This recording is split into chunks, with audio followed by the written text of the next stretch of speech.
नमस्कार, ये है टॉप न्यूज। मैं हूं विधि आपके साथ। चलिए नजर डालते हैं अब तक की कुछ खास खबरों पर। कोरोना वायरस से लड़ते हुए भारत को 3 महीनों का वक्त बीत चुका है।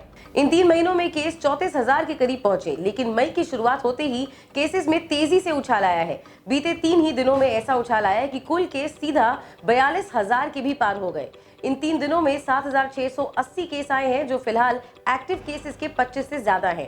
केसेस के तेजी से बढ़ने के पीछे पंजाब और दिल्ली में मामलों का सामने आना रहा। देश में अब तक कोरोना के 42,533 केस सामने आए हैं। इसमें से 11,760 ठीक हुए। वहीं 1,372 की मौत हुई है। फिलहाल 29,453 केस एक्टिव हैं। कोरोना के केसेस में ये बढ़ोतरी लॉकडाउन 3.0 लागू होने से ठीक पहले हुई। आज से लॉकडाउन में रेड, ऑरेंज और ग्रीन जोन में कुछ छूट भी दी गई है। ऐसे में कोरोना का खतरा ज्यादा बढ़ जाता है। रेड जोन, जहां वायरस का खतरा सबसे ज्यादा है, वहां तक शराब की दुकानें खोल दी गई हैं। सोमवार सुबह से ही शराब की दुकानों पर लंबी कतारें दिखनी भी शुरू हो चुकी थी। पिछले 24 घंटे में दिल्ली में कोरोना के 427 नए लोगों में वायरस की पुष्टि हो गई है। यह अब तक का एक दिन में कोरोना से संक्रमित होने का सबसे बड़ा आंकड़ा है। जिस प्रकार रविवार को दिल्ली में पॉजिटिव होने का मामला सामने आया है, उसके अनुसार हर घंटे औसतन 17 मरीज इस वायरस के शिकार हो रहे हैं, जो बड़ी चिंता की बात कही जा सकती है। दिल्ली में कुल कोरोना पॉजिटिव मरीजों की संख्या बढ़कर 4,549 तक पहुंच गई है। मई की शुरुआत हुई है और इन 3 दिन में दिल्ली में कुल 1,034 मरीज आए हैं। पंजाब में एक दिन में कोरोना के केस डबल हो गए हैं।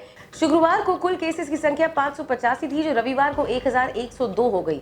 ऐसे में पंजाब 10वां राज्य बन गया है जहां कोरोना केसेस की संख्या 1,000 के पार पहुंची।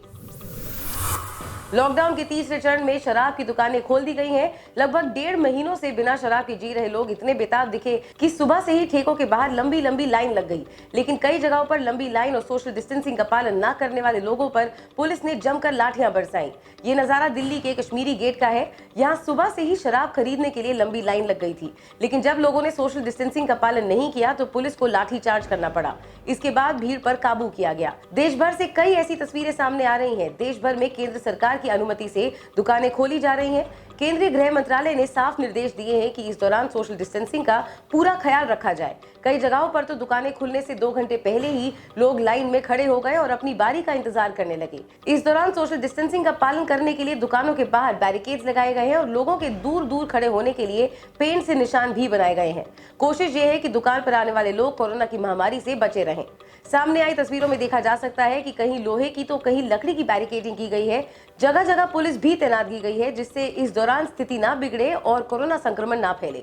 राजधानी दिल्ली में भी शराब की दुकानें खुल गई हैं। दिल्ली के सभी जिले रेड जोन में हैं। इसके बावजूद दुकानें खोली गई हैं। दुकानों के बाहर सोशल डिस्टेंसिंग का पालन करने के लिए लोगों को दूर दूर खड़े होने के निर्देश दिए गए हैं।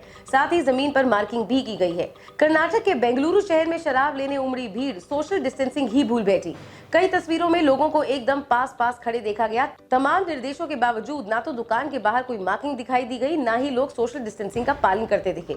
छत्तीसगढ़ के बिलासपुर में शराब लेने के लिए लगी लाइन पूरे मैदान में फैल गई। रस्सी से बनाई गई लाइन में लोग दूर दूर तो दिखे, लेकिन लोगों की संख्या काफी ज्यादा थी। रेड जोन वाले लखनऊ में भी शराब लेने के लिए लोग दुकान खुलने से पहले ही पहुंच गए। यूपी सरकार ने सभी जोन में शराब की दुकानें खोलने की परमिशन दे दी है। रायपुर में शराब की दुकानें खुलने से पहले ही लाइन लग गई। केंद्र सरकार के नियमों के मुताबिक सुबह 9 बजे से शाम के 7 बजे तक दुकानें खोली जा सकती हैं। जम्मू कश्मीर के हंदवाड़ा में हुए एनकाउंटर में लश्कर के टॉप कमांडर हैदर समेत 2 आतंकियों को सेना और पुलिस ने ढेर कर दिया। इसी एनकाउंटर में सेना के 2 अधिकारी समेत कुल 5 जवान शहीद हो गए। बताया जा रहा है कि ये 2 आतंकी 2 हफ्ते पहले पीओके से एलओसी पार करके आए थे। ये भी कहा जा रहा है कि ये 2 आतंकी 7 आतंकियों के उस ग्रुप में थे जो पिछले महीने भारत आए थे। हालांकि सेना के एक अधिकारी ने इस बात से इनकार किया है। जानकारी के मुताबिक इन 2 आतंकियों को हंदवाड़ा के जंगलों में बनी चांजीमुल्ला बस्ती के पास देखा गया था। इन्हीं के ग्रुप के बाकी 5 आतंकी 5 अप्रैल को एलओसी पार करते वक्त एनकाउंटर में मारे गए थे। ये दोनों आतंकी एनकाउंटर में बच गए और पीओके भाग गए। कुछ दिन बाद ये दोनों फिर से एलओसी पार करके भारत में आ गए।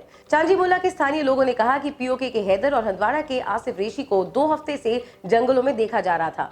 इलाके में ही मौजूद आर्मी की 21वीं यूनिट और 15 राष्ट्रीय राइफल्स की टीम्स को भी इन दोनों की मौजूदगी के बारे में इनपुट्स मिले थे। ये भी जानकारी थी कि 2 से 4 आतंकी इलाके में भारी मात्रा में हथियार के साथ मौजूद थे। कुछ दिन पहले ही फेसबुक ने जियो प्लेटफॉर्म के साथ एक बड़ी डील की थी। अब मुकेश अंबानी के रिलायंस ग्रुप ने एक नई डील की घोषणा की है।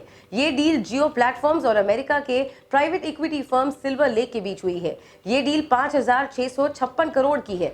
इस डील पर रिलायंस इंडस्ट्रीज के चेयरमैन और मैनेजिंग डायरेक्टर मुकेश अंबानी ने कहा, सिल्वर लेक फर्म का दुनिया भर की बड़ी बड़ी टेक्नोलॉजी कंपनीज के साथ पार्टनरशिप का शानदार रिकॉर्ड रहा है। टेक्नोलॉजी और फाइनेंस के मामले में सिल्वर लेक कंपनी काफी लोकप्रिय है। सिल्वर लेक टेक्नोलॉजी में निवेश करने के मामले में ग्लोबल लीडर है, जिसके पास करीब 43 अरब डॉलर के एसेट्स हैं और इसके पास दुनिया के करीब 100 निवेश और ऑपरेटिंग प्लेटफॉर्म्स की टीम है। 22 अप्रैल को ही जियो प्लेटफॉर्म्स ने फेसबुक के साथ 43,574 करोड़ रुपए की डील की थी, जिसके बाद जियो प्लेटफॉर्म्स की 9.9% हिस्सेदारी फेसबुक के पास चली गई। फेसबुक जियो प्लेटफॉर्म का सबसे बड़ा शेयर होल्डर है। ये है अभी तक की कुछ खास खबरें, और खबरों के लिए जुड़े रहिए एनबीटी ऑनलाइन के साथ। सब्सक्राइब कीजिए नवभारत टाइम्स का यूट्यूब पेज और लाइक कीजिए नवभारत टाइम्स का फेसबुक पेज।